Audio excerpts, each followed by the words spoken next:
All right, so right now we're working on the eyes, and this is a picture I'm going to work off of, and we're going to start blending these colors. I'm going to have to take the picture off the screen so you can't see it, but you can see this in Canvas, but that's the one I'm working on. It's this lizard one, that one right there.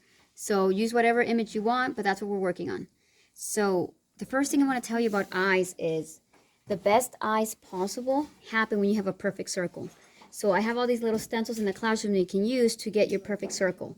When you put eyelets and everything around it, that's what's going to help you change it into the eye that you want.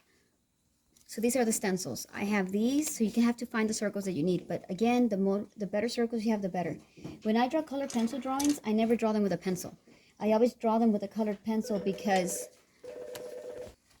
So I always start with colored pencil because when I'm blending, regular graphite pencil doesn't blend as good as colored pencil with colored pencil. So I always draw with colored pencil. So I'm going to look at this lizard. He's got a pretty round eye. So I'm just going to start right here. And I'm just going to start with that. And I'm going to make sure it's really light. You probably can't see it, but there we go. And now I'm just going to start right here. And I'm going to get a smaller one, move it slightly up, and get my like pupil piece. Okay, so now I see a lot of orange and a lot of yellow. So I'm going to start with my yellow so that my orange can pop. And I'm going to draw it just real lightly. And I'm going to get my orange, because that's what I see. I'm going to start adding some orange on top of that. I'm going to tone down my orange with some yellow. And again, I'm pressing super, super lightly like I always did. And I'm just layering. I'm going to go with orange around my edges because I see it a little bit darker. And I'm going to stay away from that section right there because I see a lot of yellow there. And I don't want to be to a point where I can add more yellow. If I do want to add more yellow, I could always add a little bit of white so that I can make my yellow pop. And then my yellow will pop. I'm going to go in with my orange into that yellow. I'm going to go in with my medium and blend those out a little bit. I'm going to go with some red and kind of blend that out a little bit. Now, you see a lot of black right here. What most people will do is they'll just add that black right there. But then it looks real stark. It doesn't look like a shadow on the eye. So what I'm going to do is I'm going to finish the eye. Like, you know, just finish it where it's not there. Finish what I don't see. I'm going to just make it up. And I'm going to follow the same process of adding my colors. Now this eye is a little bit different than the ostrich. When you look at the ostrich, you see all these lines that go this way. And it's more like a human eye. Not on the lizard. On the lizard, they're just blends of colors. So, anyway, I'm going to pretend that's all there is. But notice that I went back and forth with all my colors. If I keep looking, I'll see more. But I'm just going to move on. And guys, I am not even pressing hard. Sometimes I use like almost no pressure at all. Just to like blend the colors in. So now that I did the whole eye, I'll go back and probably just choose a dark brown. And I'll get a little extra layer here. And then I'll blend it in. And I'm going to go ahead and do the pupil with it. And then I'm going to grab my black. And very lightly, just color right over it. So I'm adding the black that I wanted on top of the yellow. Because that way it'll look like a shadow on the eye instead of just black. One of my favorite colors is this really dark blue to make black and the really dark purple. So I'm going to add the really dark blue in here.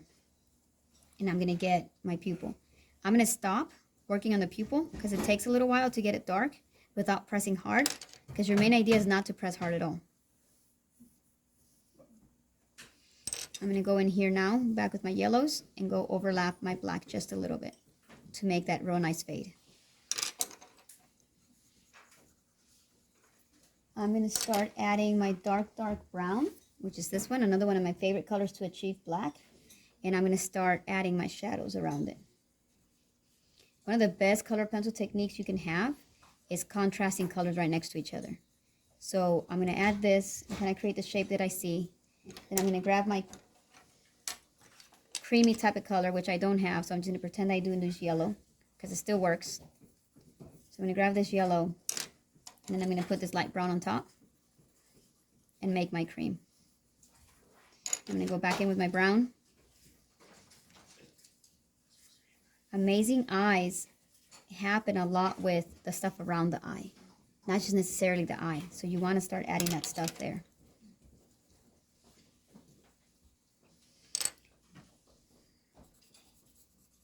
I wish I had a cream right now, but I don't. Because that cream right here is going to add all that depth around the eye. Notice how I'm coloring my cream. I'm coloring it in the shape of the actual, like, almost bone structure of this lizard. I need you guys to, whatever animal you make, whether it's the gorilla or whatever part you're making, here I added the color going this way to create the actual mouth. Here I added the color going this way. I didn't color just straight. I was coloring like that. So I'm actually following the bone structure of color as I color. When Coach Clark taught you last year, he taught you either with a cup or with an apple or with a banana, but he was teaching you guys color in the contour of it, like the actual 3D shape of it. What you want is, thank you so much for these colors, you want these creams to be right next to the blacks. And the contrast of the bright next to the dark is going to create those real cool folds around the eye. So you want the light and the dark together. So I'm going to stop there with this eye, and I hope you keep going on the outside. And I'm going to move to this one and show you how I got, I hope you can see that okay, but I got all the realistic lines. Let me check. Yes, I got all the realistic lines of an actual eyeball. It would be the same for like a human eyeball. And what I did is I started with my orange, and I placed the orange down, and I got a really nice tone by pressing really softly. Then I went in with like a bunch of red lines, and I pressed a little harder on my color pencil, but not a lot. And I got those red lines. And then I went back in with some yellow lines. And those lines are all overlapping each other. And it's not like 10 lines, it's like 100 lines, like a lot. And then I went back in with my orange. And then I went back in with my red. And then I went back with some brown up here, where I have my drop shadow from the top of my eyelid. And then I added my brown. And then again, notice the super, super dark next to the super, super light. And I want you to notice here in the eye, I didn't draw a line like, let me use this so you can see it better. I didn't draw a line like that around the eye. All I did was basically fade a little color, and then I added like a couple dots to create this line without actually drawing the line. With all eyes, you do not, like, I could have gone like this, because that's what people want to do. And this one, it turned out good. But usually it looks like a bunch of eyeliner, and you start messing them up. So it's like a solid line, and then it became a broken line. And here's a solid line, and then it became a broken line. So start thinking about that. One thing that I did forget on this one right here was the white. You want to get the white first, because look, if I try to add white, sometimes it looks gray because it's mixing colors. If you want a bright white, then before you start drawing, get your whites in there. And don't press super hard because you don't want to burnish. And then you put your colors around the white. And then your white might get a little messy, but it's already white to begin with at the base, so you can just add it dark on top. I think that's it. Just try to focus on blending in the color. Tons and tons of layers or do your work. Don't think that you're done when you make just a few lines. Go like crazy with lines. Watch your outlining. Think about broken lines. All right. Best of luck.